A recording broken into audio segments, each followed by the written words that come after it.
नमस्कार दोस्तों, आज हम पढ़ेंगे विश्व के प्रमुख मरुस्थलों के बारे में।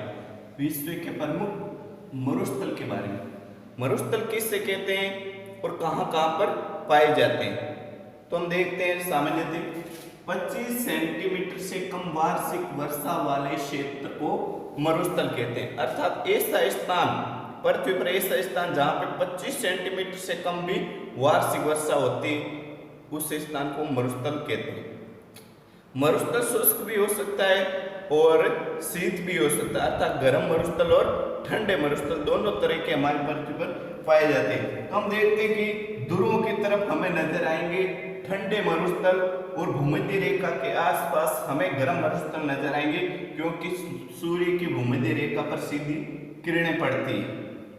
तो हम देखते हैं कि किस महाद्वीप में कौन से मरुस्थल है, उनकी स्थिति। सबसे पहले हम देखते हैं, ये देखो, ये अफ्रीका महाद्वीप। अफ्रीका महाद्वीप के उत्तर में, अर्थात उत्तरी अफ्रीका में हमें नजर आएगा सहारा मरुस्थल, जो विश्व का सबसे बड़ा मरुस्थल है। सहारा मरुस्थल जो नाइजीरिया और लीबिया देश के आसपास के क्षेत्रों में फैला हुआ है। इसके ऊपर रह जाता भूमध्य सागर, इधर रह जाता है अटलांटिक महासागर, इधर रह जाए हिंद महासागर। तो इस महाद्वीप के अंदर उत्तर दिशा में हमें मिलेगा सहारा मरुस्थल। फिर हम पूर्व दिशा में चलते तो ये देखते नील नदी गुजरती है। विश्व की सबसे लंबी नदी नील नदी, जो भूमध्य सागर में गिरती है। इस नील नदी की पूर्व दिशा में हमें नजर आएगा ईस्टर्न मरुस्थल। ईस्टर्न मरुस्थल जो नील नदी से लेके लाल सागर तक फैला हुआ है। ये बीच का क्षेत्र है, लाल सागर है, जो मिस्र देश में अवस्थित है, ईस्टर्न मरुस्थल। और नील नदी से पश्चिम दिशा में नील नदी से लेकर सारा मरुस्थल वेस्टर्न मरुस्थल फैला हुआ है। फिर हम देखते अफ्रीका महाद्वीप के दक्षिण में। तो दक्षिण में देखते हैं तो यहाँ पे दक्षिण अफ्रीका देश है। दक्षिण अफ्रीका जहाँ पे कालाहारी मरुस्थल पाया जाता है। कालाहारी मरुस्थल जो कहाँ पे, दक्षिण अफ्रीका देश में, दक्षिण अफ्रीका देश में। फिर थोड़ा सा ऊपर देखते हैं तो नामीबिया देश है, वहां पे नामीब मरुस्थल पाया जाता है। नामीब मरुस्थल। तो मुख्य तौर पे अपन ने देखे अफ्रीका महाद्वीप के 5 मरुस्थलों के बारे में अपन ने पढ़ा। फिर देखते हैं हम दक्षिणी अमेरिका महाद्वीप के मरुस्थल।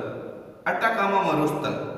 अटाकामा मरुस्थल जो कि दक्षिण अमेरिका के चिली नामक देश में अवस्थित है। चिली नामक जगह पे है और जो सर्वाधिक गर्म स्थान भी है। फिर हम दक्षिण अमेरिका के अंतिम छोर पर देखते हैं कि पेटागोनिया मरुस्थल है। पेटागोनिया मरुस्थल जो अर्जेंटीना देश में है। अर्जेंटीना। तो पेटागोनिया मरुस्थल कहाँ है? अर्जेंटीना देश के अंदर है। फिर हम देखते हैं ये उत्तरी अमेरिका महाद्वीप। उत्तरी अमेरिका महाद्वीप में देखते हैं कि ग्रेट बेसिन मरुस्थल है, जो यूएसए संयुक्त राज्य अमेरिका में है। फिर उसके नीचे देखते हैं छोटा सा मरुस्थल है मोजाबे, जो कि अमेरिका देश में ही है। उसके नीचे देखते हैं जो सोनोरन मरुस्थल है। सोनोरन जो मैक्सिको देश में अवस्थित है। ये मैक्सिको की खाड़ी है, तो मैक्सिको देश में अवस्थित है सोनोरन मरुस्थल। उत्तरी अमेरिका में देखते हैं कि हमें नजर आएगा यहाँ पे कोलोरेडो मरुस्थल।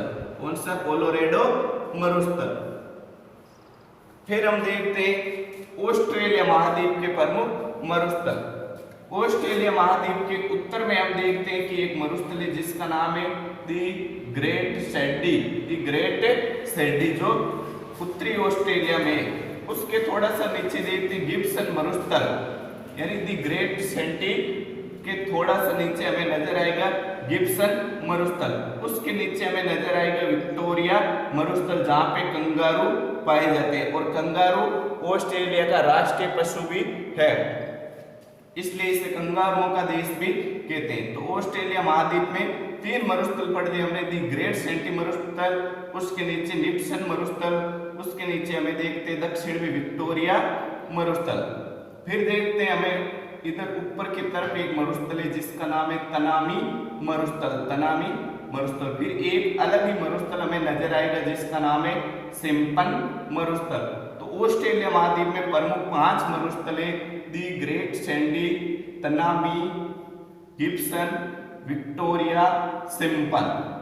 फिर हम देखते हैं एशिया महाद्वीप के प्रमुख मरुस्थल। ये अरब प्रायद्वीप है, तो यहाँ पे पूरा का पूरा मरुस्थल फैला हुआ है, इसे कहते हैं अरेबियन मरुस्थल, अरेबियन मरुस्थल। उसके आगे देखते हैं तो छोटा सा मरुस्थल नजर आएगा, सोमानी मरुस्थल, सोमानी मरुस्थल। उसके आगे देखते हैं ये भारत का भाग है और उत्तरी भारत, पश्चिमी भारत और पाकिस्तान के अंदर फैला हुआ थार का मरुस्थल है। थार का मरुस्थल जो भारत और पाकिस्तान में अवस्थित है और दक्षिण एशिया का, केवल दक्षिण एशिया का सबसे बड़ा मरुस्थल है। फिर हम देख चीन में ताकला मकान, कौन सा मरुस्थल है? तकला मकान मरुस्थल है। चीन के ऊपर जाएंगे तो उत्तरी चीन और दक्षिणी मंगोलिया देश में हमें नजर आएगा गोबी मरुस्थल, गोबी मरुस्थल जो एक शीत यानी ठंडा मरुस्थल है। फिर गोबी मरुस्थल के हम पश्चिम में जाएंगे तो हमें नजर आएगा काराकुम मरुस्थल जो तुर्कमेनिस्तान देश के अंदर है, जो कैस्पियन सागर के ठीक बगल में हमें नजर आएगा काराकुम मरुस्थल। तो दोस्तों हमने पढ़ा था अफ्रीका महाद्वीप के प्रमुख मरुस्थल, दक्षिण अमेरिका के मरुस्थल, उत्तरी अमेरिका के मरुस्थल, ऑस्ट्रेलिया के मरुस्थल, एशिया महाद्वीप के मरुस्थलों के बारे में। अब देखते हैं यूरोप। यूरोप एक ऐसा महाद्वीप है जहां पे कोई भी मरुस्थल नहीं पाया जाता है। ये याद करने की चीज है, कौन सा महाद्वीप ऐसा जहां मरुस्थल नहीं पाया जाता? यूरोप महाद्वीप। अब हम देखते हैं अगर ठंडे मरुस्थलों को शामिल कर लिया जाए तो सबसे बड़ा हो जाएगा हमारा अंटार्कटिक मरुस्थल, अर्थात दक्षिणी ध्रुवे वाला क्षेत्र जो बर्फ से ढका हुआ है। 1 नंबर पे क्षेत्रफल में ये आ जाएगा अंटार्कटिक मरुस्थल। 2 नंबर पे आ जाएगा उत्तरी ध्रुव जो बर्फ से ढका हुआ है, आर्कटिक मरुस्थल। फिर 3 नंबर पे आता है सारा मरुस्थल। नहीं, मुख्य तौर पर हमें सारा मरुस्थल कोई पढ़ना जो विश्व का सबसे बड़ा मरुस्थल है। गर्म मरुस्थलों के बारे में पूछते हैं। अब दोस्तों हम देखते कुछ महत्वपूर्ण तथ्य। सहारा मरुस्थल जो उत्तरी अफ्रीका में विश्व का सबसे बड़ा मरुस्थल है। यहाँ पे अल अजीजिया नामक स्थान पर सबसे अधिक तापमान अंकित किया गया, अर्थात पाया गया, सबसे अधिक तापमान दर्ज किया गया। कौन सा स्थान है? अल अजीजिया। फिर देखते हैं काराकुम मरुस्थल, ये तुर्कमेनिस्तान देश वाला काराकुम मरुस्थल, जिसका अर्थ है काली रेत, जिसका क्या अर्थ है? काली रेत, अर्थात यहाँ की जो बालू का मिट्टी है वो काले रंग की पाई जाती है। फिर देखते थार मरुस्थल भारत और पाकिस्तान फैला हुआ सर्वाधिक जनसंख्या वाला मरुस्थल है। इतने सारे अपन मरुस्थल पढ़ते हैं जहाँ पे मानव जीवन बहुत ही कम पाया जाता है, क्योंकि या तो बहुत ज्यादा ठंडे या बहुत ज्यादा गर्म स्थान है, लेकिन यहाँ पे अनुकूल स्थितियां होने के कारण सर्वाधिक जनसंख्या पाई जाती है थार के मरुस्थल में। फिर देख अटाकामा मरुस्थल। अटाकामा मरुस्थल अपन ने पढ़ा था दक्षिण अमेरिका के चिली नामक देश में, मुख्यतः चिली में आता है। तो इसमें सबसे शुष्क मरुस्थल कहते हैं, इसको क्या कहते हैं? सबसे शुष्क मरुस्थल। धन्यवाद दोस्तों, आज अपन ने विश्व के मरुस्थलों के बारे में पढ़ा।